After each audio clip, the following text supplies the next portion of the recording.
સુરતના ઉધના વિસ્તારમાં મુસાફરોથી ભરેલી બીઆરટીએસ બસ પર રિક્ષા ચાલકો દ્વારા બસ પર હુમલો કરવામાં આવ્યો હતો, જે આરોપીઓનું પોલીસ દ્વારા જાહેરમાં સરઘસ કાઢવામાં આવ્યું હતું। મળતી માહિતી મુજબ બસ ચાલક સાથે મારામારી કરવાના ગુનામાં ઝડપાયેલા આરોપીનું પોલીસે કાયદાના પાઠ ભણાવ્યા હતા। આ રિક્ષા ચાલકોને ઉધના 3 રસ્તા સુધી બીઆરટીએસ રૂટમાં રિક્ષા ચલાવી હતી। ત્યારબાદ મુસાફરો ભરેલી બસમાં તોડફોડ કરી હતી, જેને લઈને પેસેન્જર ગભરાઈ ગયા હતા, જે આરોપીઓની ધરપકડ કરી જાહેરમાં સરઘસ કાઢવામાં આવ્યું હતું।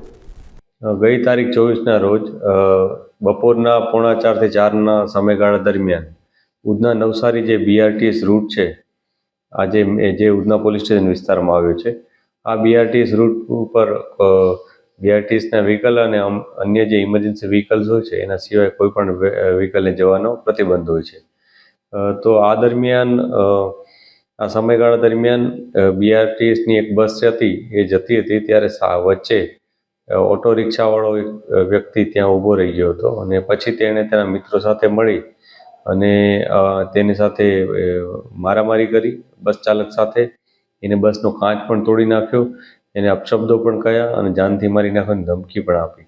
આ બાબતને લઈ અને પોલીસે તત્કાલ પહેલાં તો ફરિયાદ નોંધી લીધી અને જે આરોપીઓ હતા એ લોકોની શોધખોળ શરૂ કરી દીધી હતી અને ખૂબ જ ટૂંકા ગાળામાં આરોપીઓને પકડી પાડી અને કાયદેસરની કાર્યવાહી કરી હતી।